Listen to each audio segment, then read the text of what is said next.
What's good, man? This is Cam back with the 80 and 2 show. Um, yeah, man. Appreciate y'all for sticking around if you have. We're gonna try to get back consistent once again, man. Apologize. The holidays came up, a lot of other stuff came up, but everything's. I'm trying to get back on a even schedule. But man, we're gonna start off today by talking about the playoffs, the NFL playoffs, and we didn't have a chance to talk about the wild card, but we could talk about the fallout, the ramifications for the wild card. Then we'll move on to divisional, and I'll give my predictions for the conference championship. So wild card, we're gonna start off with the AFC. So the Bills beat the Jags, New England beat the Chargers, and Houston beat Pittsburgh. So let's talk about Houston and Pittsburgh. The score ended up being 30-6, but it was really a horrible performance by the Steelers O line. Aaron Rodgers got sacked 4 times. I think they only made 2 field goals. They got in the end zone. I think the only 2 times they got in the end zone. And particularly, it wasn't a great performance by Houston's offense. So why they even have 30? C.J. Stroud had 3 turnovers. But Christian Kirk, he had a performance, 144 yards from touchdown. Um, Houston's rushing, Nick Chubb, 50 yards. Woody Marks, 112 yards with 1 touchdown. So the rushing attack and the defense really won them the game because the game was still close in the fourth quarter until a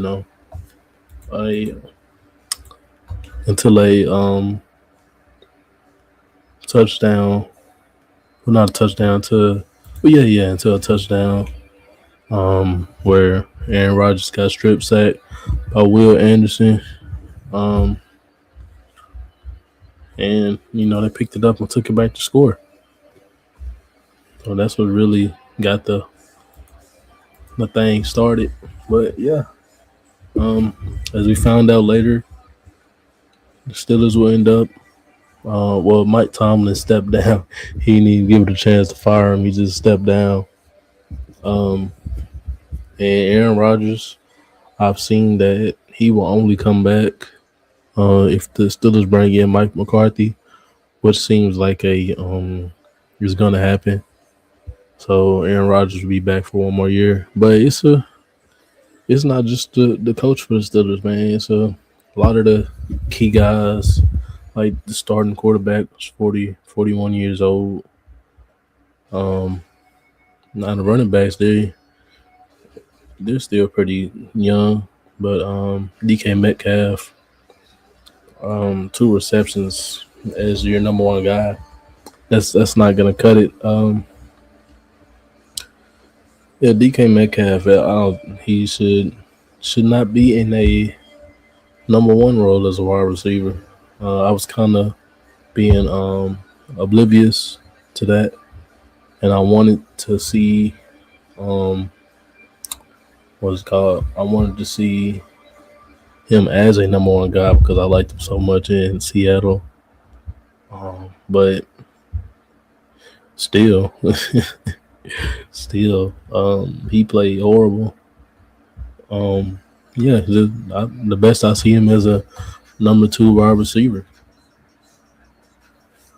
and even that I don't. He's still a great deep threat.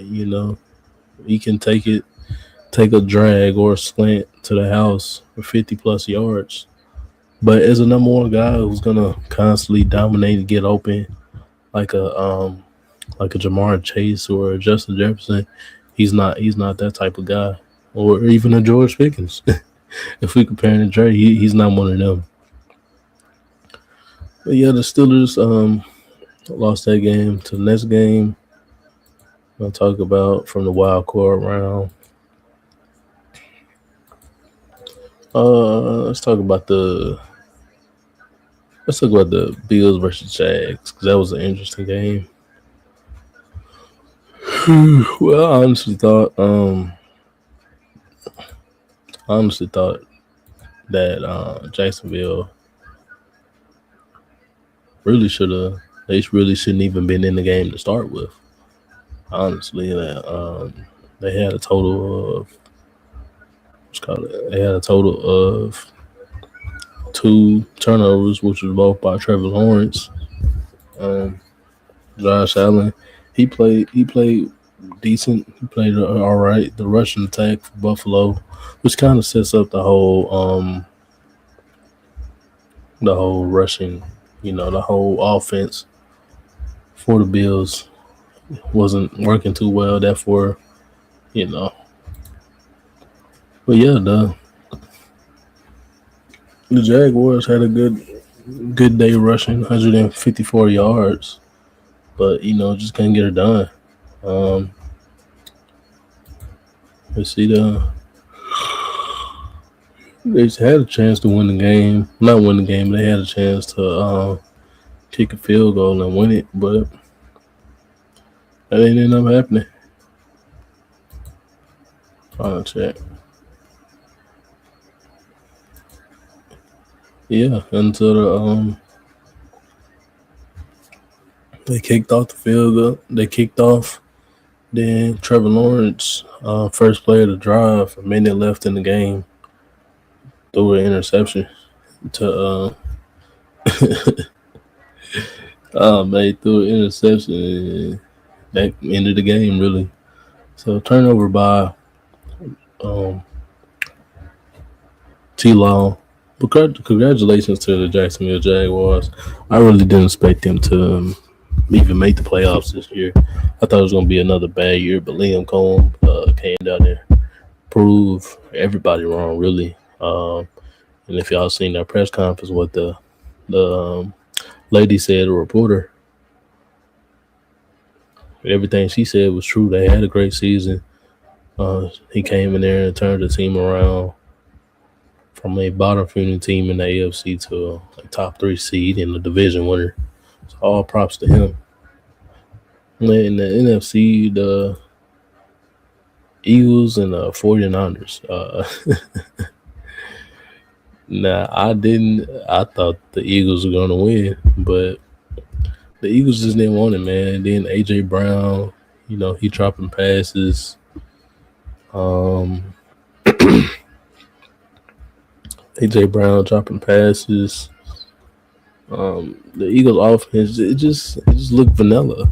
Saquon had an all right day, but other than that, it just looked vanilla. It just looked vanilla. The defense was good as usual, but yeah, at the end of the game, they had a chance to win it. They had a chance to win it, and Jalen Hurts, he couldn't deliver. He got sacked, and then they couldn't really do anything. They had 3 minutes to win that game, and they chose to kind of try to become a passing offense, which they're not. Jalen Hurts, as much as I love Jalen Hurts, he's not that guy who's gonna throw the ball with consistency. He got sacked. He got a couple first downs on the drive, but when the drive stalled, it really stalled, man. It really stalled. And 49ers, man, they just been surprising me all year.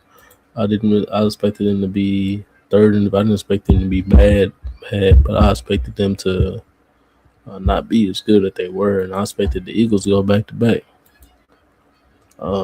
But congratulations to the 49ers. The Bears and the Packers. Caleb Caleb Williams. Caleb Williams. He had a hell of a game, man. Caleb Williams. He's turned into the guy that everybody thought he was gonna be. Even though he had 2 picks in the game, um, that's the reason they almost lost. Jordan Love. I mean, he started the game um, pretty hot. I mean, they was up 21-3 going into the half. And from that, the defense of the Bears just got stopped. Have to stop. The Bears went to go kick 2 field goals, score a touchdown. Then Packers scored again. Then the Packers never scored again. The Bears scored with um,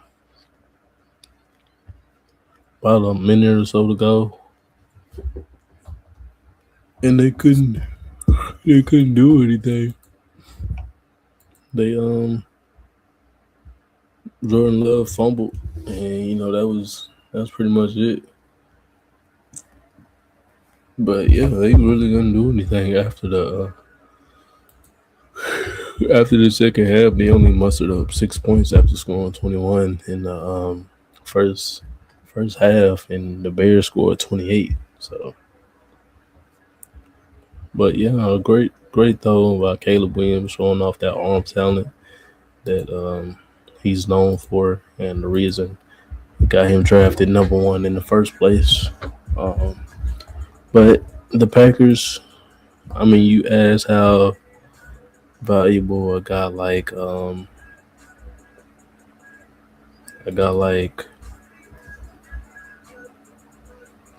what's his name? I can think a guy like Michael Parsons is. They didn't win a game. I don't think they won a game without Michael Parsons. Since then, I might be wrong. Take that with a grain of salt, but yeah, the Packers, I don't think you do anything drastic. Maybe if you want to find another wide receiver, you can.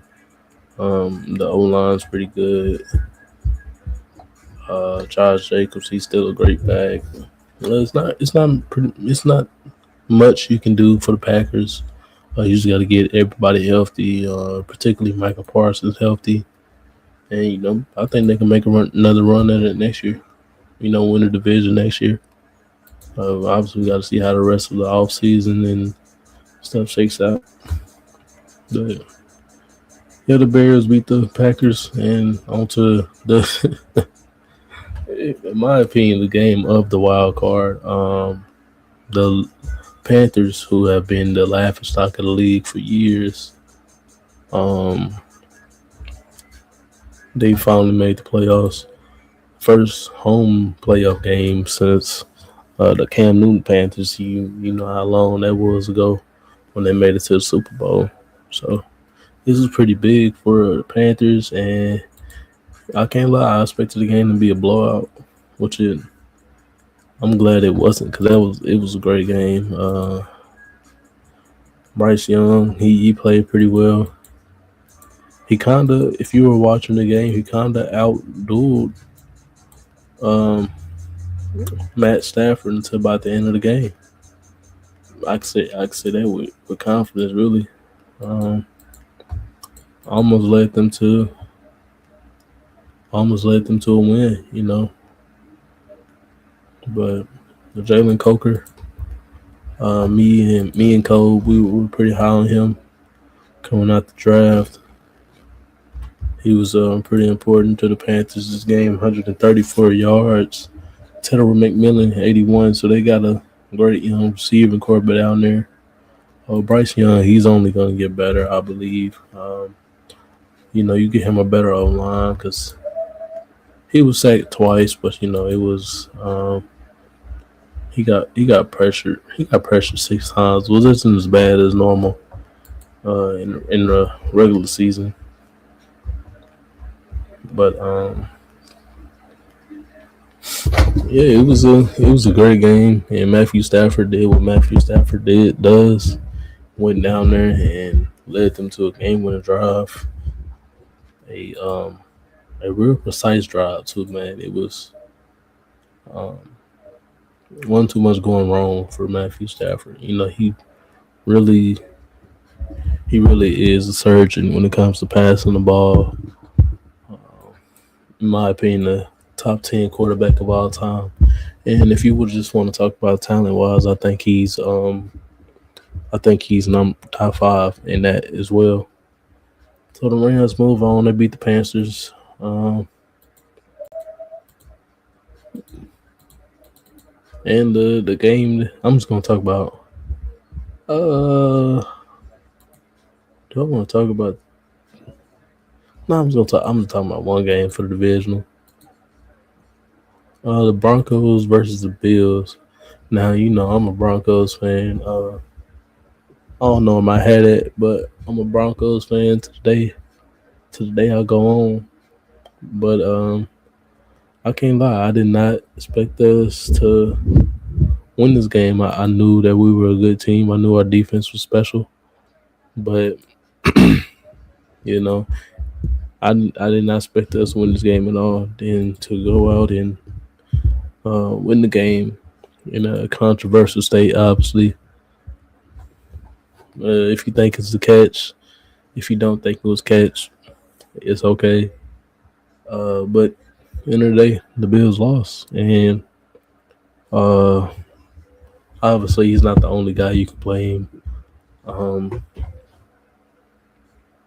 what's his name? James Cook. He fumbled the ball, but I mean he had three fumbles on the day.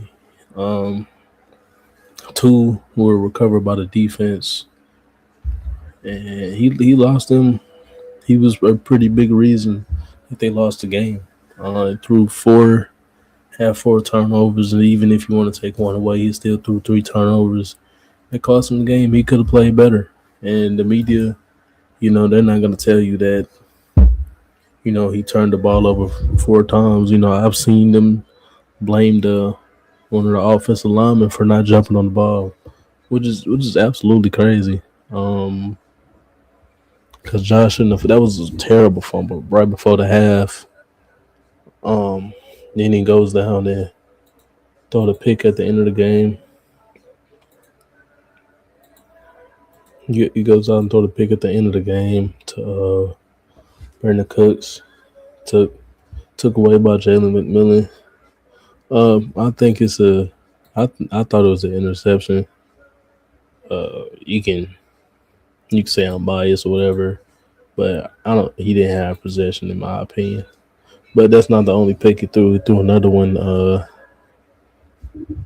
He was throwing it to Curtis Samuel and Locke, safety for the Broncos, came up with the pick. But yeah, he had two other fumbles with that as well. So that four turnovers. That's not winning football. Um, so, and obviously after the game, the Bills fired their great head coach Sean McDermott. He's not going to be out of the job for long if there's any jobs available. But yeah, it's Sean McDermott was used as a scapegoat in this sense, and it ain't his fault. His quarterback turned the ball over four times, man. So I know a lot of people not gonna blame Josh Allen. They're gonna say he needs more help or stuff like that, man. I just can't stand Josh Allen fans, man, because he never does anything wrong. He's never wrong, and um, at some point he's got to be held accountable. He holds himself accountable. I'm not saying Josh should hold himself accountable. I'm saying Josh Allen fans or Josh Allen media. The same way they hold Lamar Jackson accountable. The same way they hold Joe Burrow accountable. Hold Josh Allen accountable. You know, he's been stuck in limbo. This was a year with no Mahomes, no Lamar, no Burrow. These are guys you've been compared to your whole career, basically. Uh, you all entered the league around the same time. I believe him and Patrick and Lamar was in the same draft. And They've been compared to each other since then, but Josh just can't get over the hump, and I don't know what it's gonna take. I don't know if maybe they need another wide receiver like a Stephon Diggs, who at the time when he was in his prime came in and really helped out the Josh Allen, kind of got him on that MVP trajectory. But yeah, the Broncos move on January 25th, which I believe is Sunday. I think it's Sunday.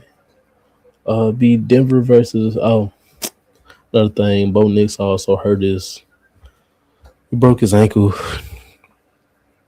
out for the rest of the playoffs, even if they make it to the Super Bowl. Which I think this would be it against the Patriots. If we're lucky, hopefully Jared Stidham can go out there and ball out, but yeah, that's not gonna happen. But Bo Nix hurt his ankle on the second to last play of OT, or the third last play in OT, right before the field goal. So he's out for the game. But yeah, I got New England that if we can somehow pull off a miracle, it will be in Denver. So we have that to our advantage. But at the same time, you got Drake May back there, who's a MVP candidate. You got two great defenses in the league. Denver, the best pass rush in the country. I mean, not in the country. I'm sorry, in the league. But yeah, man, Bo Nix he's done. Yeah, Bo Nix is done. So yeah, man, I got the Patriots winning the AFC Championship game, and for the NFC, you got the Rams versus Seahawks. I have the Rams winning. I have the Rams winning, but at the same time, man, I just can't. I can't count out the Seahawks no more, especially when I saw the game early this year. I just can't. Count the Seahawks out no more. You know what I'm saying? They have right now. This game is going to feature the two best receivers in football. Puka, the last time they played, had 225. JSN, he didn't show out as much, but he still had 96 and a touchdown. JSN, like I said, been the best receiver in football this year, and Puka's not too far behind him. So this is a toss up game, really. I'm not gonna pick. I'll take back my pick. I'm not gonna pick the Rams. I'm not gonna pick anybody because I don't. I'm not gonna hinge my I'm not gonna hinge my wagon to any of these teams, man. I can't do it because it's gonna be a great game, man. If the Rams pull it out, it's gonna be because of Matthew. If the Seahawks pull it out, it's gonna be because of Sam, man. It's gonna be a great game all around, man. You got wide receiver number ones on both sides. You got great running backs. You got Kyron Williams. You got Charbonnet. You got Kenneth Walker. Kenneth might be hurt. I might be tripping. Yeah, you got a lot of talent on both sides of the ball. Devontae Adams. I'm sorry, I didn't mention my big guy Devontae. But yeah, man, this is gonna be a great game. Hopefully,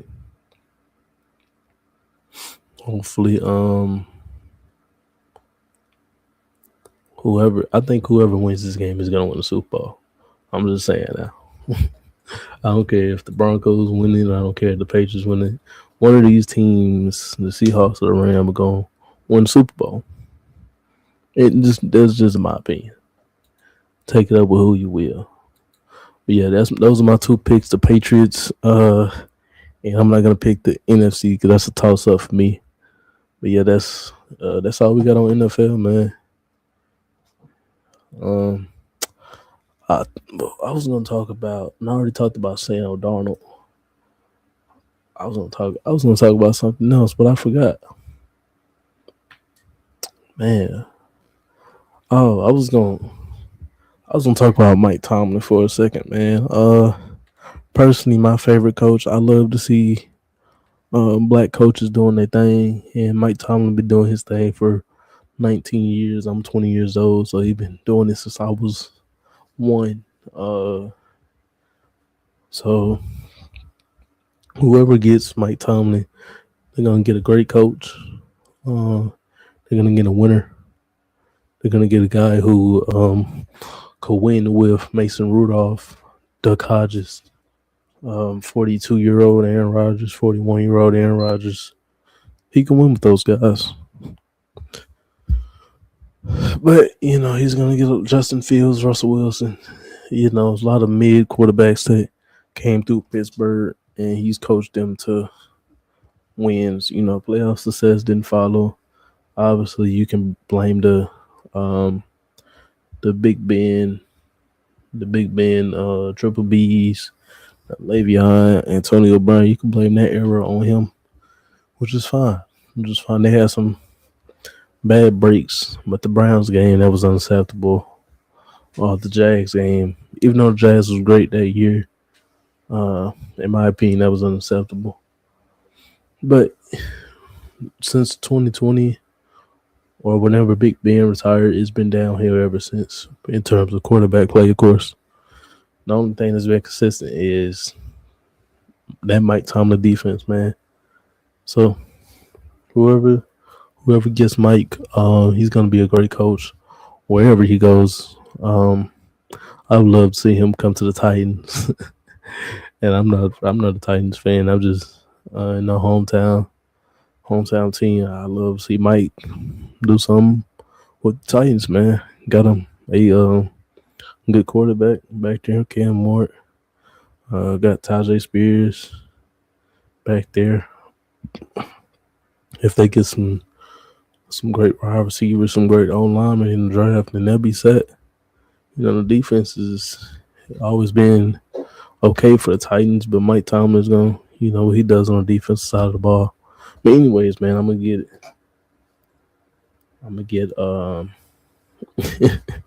get out the NFL, man. Next up, man, we're gonna talk about do I want to talk about college football? It's kind of over. I had it in my notes, but yeah, man, we could talk about the game. As an Ohio State fan, this game made me very happy because it's nice to know that we lost to two of the best teams in the country. Even if I was questioning Miami, they proved me wrong. But if you are a Miami fan, I feel sad for you, man, because the defense got to the quarterback. They got to the quarterback, but they outgained them yard wise. They passed better. They had more yards per play. That was a more explosive offense. Mark Fletcher had 112. Malachi Tony had 102. Ruben Bain with a sack. I know he had some tackles for loss, I think. Hakeem Mesidor had 2 sacks, I believe. So the defense was getting back there. But man, the special teams returning the block punt for touchdowns, and at the end of the game, they still have a chance at the end of the game. And Carson Beck, great play by Jamari Sharp. It's crazy, man. His pops, I forgot his pop's name. What was his pop's name? I can't think of his pop's name, but he played for Miami. He played for Miami as well in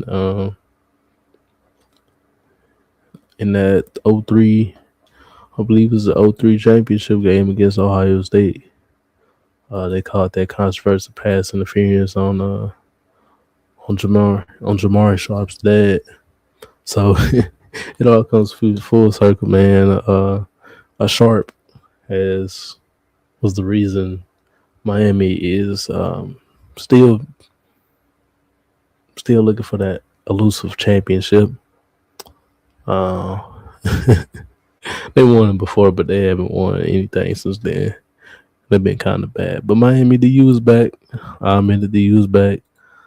Indiana is becoming a powerhouse if they're not already a powerhouse. A lot of people were calling them frauds last year. A lot of people were calling them frauds this year. They proved them wrong. You know, they went to the Big Ten championship and beat Ohio State. They went to was it the I forgot what bowl it was. Jesus. The Peach. They went to the Rose Bowl. Beat the Braves off Alabama 38-3. Then went to the Peach Bowl. Beat the Braves off Oregon 56-22. And they beat the hard nosed Miami defense. Miami in general. A lot of people are saying Miami was better than Indiana. A lot of people saying Miami was gonna win this game. Indiana, you know, being the team that they are, they won. In past 2 years, they only lost 2 games, I believe. And those 2 games were last year was Ohio State and trying to think who did they lose to in that playoff game? Was it Notre Dame? I believe it was Notre Dame, and it wasn't even that bad of a loss. So yeah, man, all props to Indiana. It's a new powerhouse in the football country. So yeah, congratulations to Indiana. Now, where do they go from here? I believe Cincinnati will get another good quarterback to his liking in the portal. Mendoza's brother just transferred. Well, he just got into the transfer portal. But yeah, I'm really trying to think. Like, we know Miami, they're always gonna get the great skill guys. You know, the big old linemen now they're getting it. But Indiana, they've never been a big recruiting, high school recruiting anyway. They're more reliant on the transfer portal. I have to see who they got in the transfer portal. But I think they're gonna get some good guys as always. So shout out Indiana. I'm trying to see who's they blocking my I can't never try to look. Yeah, shout out to Indiana. Now they're gonna be back next season. They're not going anywhere. They're gonna compete next season. And also shout out to Miami. The U seems like it's back. We're gonna see though. We're gonna see. But yeah, great Carson back. Congrats on a great career. Barely losing any games. I've read something. It was like 6 of Carson Beck's losses. 4 of them ended on Carson Beck picks, which is funny, man. Because my saying the whole year was Miami is gonna Miami, and they Miami twice early in the season. They Miami against SMU, and they Miami against Louisville. But I was proven wrong, man. They didn't Miami into the national championship was Carson Beck. Pulled a Carson Beck and threw a ham sandwich. But it's okay, man. It's okay. The U is on track to be a powerhouse once again. Yeah, man. Congrats to the national champions. Congrats to the national champions, Indiana University. All right, now let's talk about the transfer portal. That's what I was going to talk about next. The transfer portal. So I can pull it up. Trying to see. I may have to pull it up on my phone, but I know Cam Coleman went to Texas, which was a great pickup for Texas. Get Arch Manning, another weapon down there. Brandon Sorsey went to Texas Tech, which was a perfect pickup for them. You know, especially what happened after the playoffs. Um, I don't know why it can't be pulled up, bro. It's just it be playing with me, bro.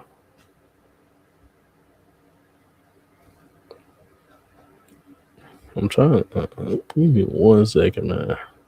Okay, here you go. So yeah, Brandon Sorsey, the number one portal recruit, went to Texas Tech, which was a great pickup for Texas Tech, especially the after the offense we've seen against Oregon, really not doing anything, getting shut out. So that's great for them. I think he could. It depends, but I think he could be a Heisman contender next year. If Texas Tech played the way they did this year, I believe he's going to be a um, Heisman contender. Cam Coleman, he's, I believe he's top three in the country. We were talking about Jeremiah Smith. If you want to put Makai Lemon in there, you can. Cam Coleman, I still believe he's top in the country. Um, so him going to Texas was a great decision. They're losing. I think they're losing some guys, but they have Ryan Wingo and Cam Coleman next year, which would be this is gonna be a dangerous team, man. And my boys, Ohio State, we got to go to Austin and play them. Cause they went to Columbus this year, so that's gonna be a tough game next year. But yeah, great pickup for um, Starkeezy and Arch Manning down there in Texas. Third player, Sam Levitt from Arizona State. We saw what he did. You know, him at Cam Scatterboo earning freshman of the year.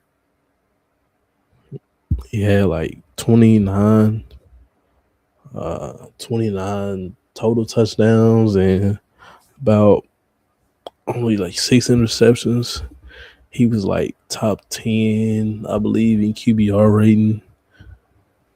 So yeah, he was great. And then this season, he had a foot injury.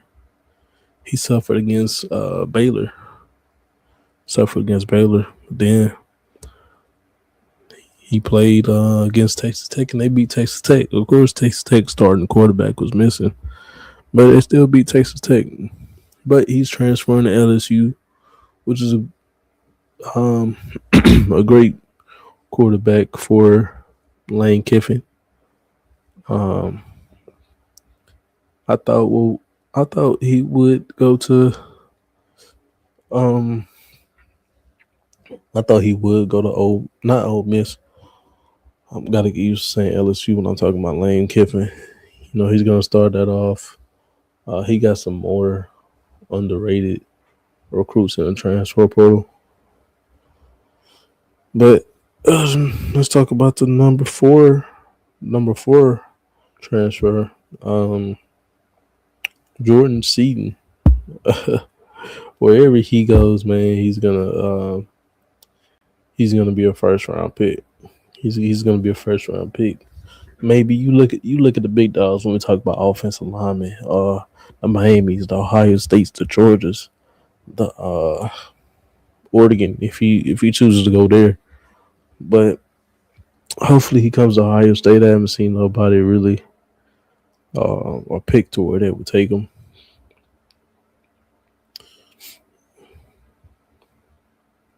Number 5 is Darian Mensah from Duke, great quarterback.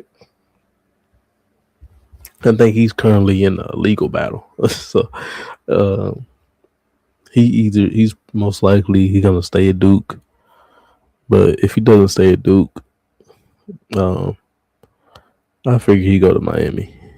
You know, he was at Tulane, he went to Duke, won the ACC championship after finishing 85, which is crazy. Went 9-5. You know, with them winning the bowl game. I thought, you know, he was going to enter the draft and he could be a day 2, day 3 type pick, but you know, he wanted to prove his draft stock, and because he has all the arm talent, you know, he can run with the ball. Yeah, he's not doesn't have elite speed, but he has enough speed. You know what I'm saying? Um, but yeah, he's currently in a legal battle, so who knows where he's gonna go? He might even end up staying at Duke. So Prince Will from Ole Miss, obviously, he's going to LSU with Lane Kiffin. He had like 13 tackles for loss and 9 sacks, which is great. Third team on SEC last year. So he's gonna be great down there. Yeah, LSU just adds to that. D line, who's gonna seem to be great. Jordan Ross from Tennessee, Malik Blockerton, I think that's how you say his name, from Auburn. Uh, Green from Clemson, and the number 1 overall recruit in the ESPN rankings anyway, Lamar Brown. He's going to LSU as well. Um, Drew Mastermaker, top quarterback for North Texas, who almost made the college football playoffs, ranked 24 in the AP polls. Where were they ranked in the college? They was 25 in the college football rankings. They beat San Diego State to win a bowl game. But he's transferring to Oklahoma State with his head coach. That team has now turned into the North Texas Cowboys. By the way, because everybody from North Texas followed their coach to Oklahoma State. So yeah, I expect him to be all right next season. Do I expect them to turn the season around just like that? No, I do not. But hopefully they can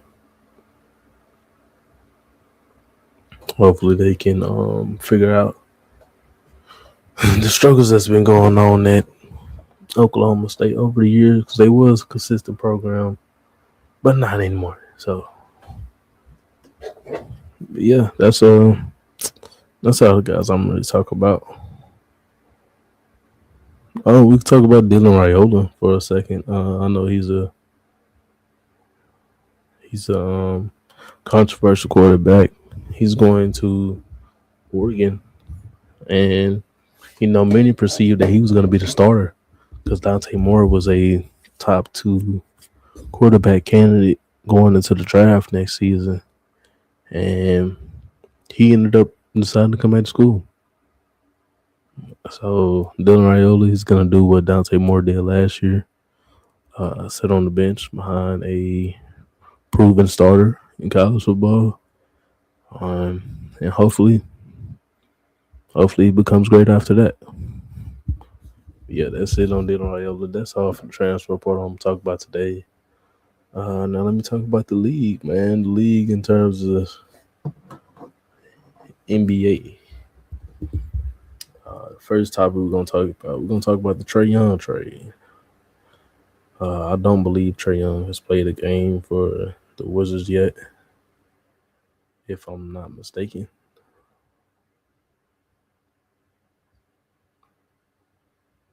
But yeah, let's talk about the Trae Young trade.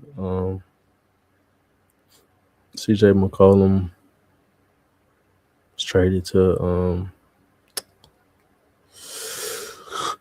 CJ McCollum and Corey Kispert was traded to Atlanta for Trae Young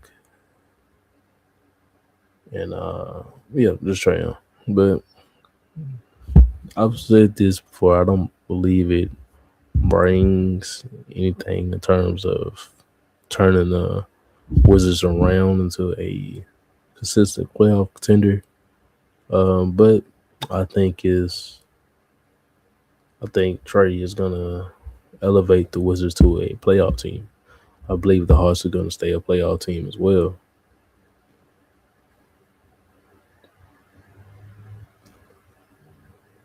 So yeah, I don't believe it's needle moving as some people think it is, but it still was a necessary trade for both sides, because when trade comes back, he's gonna make he's gonna make Alex R. He's gonna make him better. He's gonna make a lot of young guys over there better with his passing and his playmaking. He's still a top five playmaker in the league, in my opinion. He's still a decent scorer.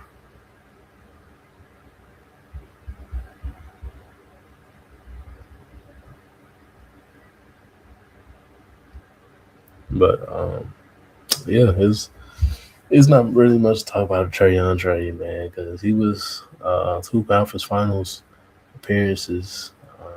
Then after that, a couple play-in appearances. But his impact seems to have gotten worse, And it was time to move on, man. It was time to start the Jalen Johnson era.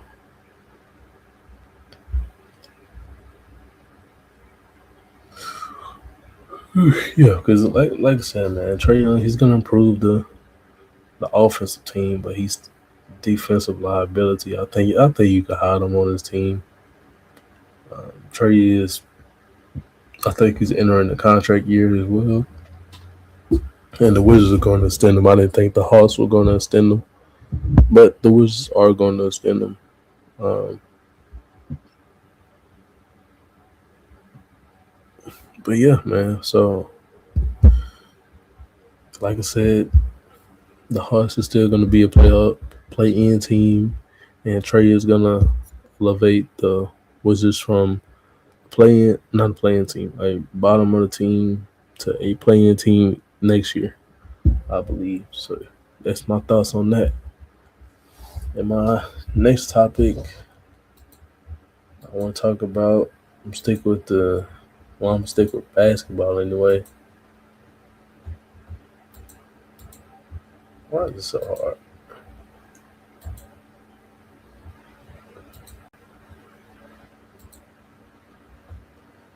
But yeah, talking about NBA draft prospect to watch out for. Obviously, we know AJ DeBonza. We know Cam Boozer. We know uh, Darren Peterson. Um, it was like 38 days ago. Yeah, Darren Peterson. I think I've gotten around to it, man. I started looking at him some more. He's gonna be a great player, man. He's just when we talk about this draft, I think we got uh three number one draft picks, man. And Caleb Wilson, he's a great player too. He would be a clear number one in a lot of different drafts. But I want to talk about some guys that I'm I'm a high on, man. not the top guys that everybody's high on because we can obviously see the potential. But Nick Arnett, you know, I think he's top 10 prospect. He's we can call him a Walmart KD type guy. Lanky, 6'10". He has perimeter skills, and he can stretch the floor. But you know, he's gonna have to uh, shoot better. He's shooting 30% from three, 53% true shooting, which is okay. It's not great, of course, but I can see him fitting on the team like the Bulls or the Hornets. Give him that. Really, the Hornets. Really, the Hornets. But yeah, I really like him for Tennessee. Nick Arnett, Darius Koff from Arkansas. He's played well, averaging about 20 and 6. Hopefully, I see him fitting on. I see him fitting on the Mavs. Team like that who's in need of a point guard. He's a great shooter too. We're talking about 43, almost 43% from the field, from three. He makes the right plays. He's a great basketball player, man. And talk about one more prospect. Trying to think, man. Who do I really want to talk about? A lot of people gonna say he is biased, but I kind of want to talk about Tyler Tanner, man. I know his last couple games, they lost 3 in a row. He's played pretty bad, but I still think he's a great basketball player. I still think he's a great basketball player. He's likely gonna be a top second round guy, first round guy, to a top second round, late first round guy. But I still think he's a great player. Yeah, man, those are my guys to look out for. Patrick P2, I like to call him. Not nobody else call him that, but I can't pronounce his last name, so I just call him P2. But he plays for Duke. His passing, he's a decent passer at the center position. Plays well on defense. He's averaged like 1.5 blocks per game, something like that. But let's all hope and pray that the Thunder do not get one of these top 4 guys. Let's do that. Let's do that. But yeah, man. That's all I pretty much want to talk about today. Hopefully, we can get more consistent, and we'll talk about a lot of more things, man. I know this was kind of a slow sounding show, but I'm kind of tired. I didn't really do my research heading into a lot of these topics, so I'm just going off the dome, really. But yeah, man, hopefully y'all had a great holidays, and y'all stay safe, man. Appreciate y'all.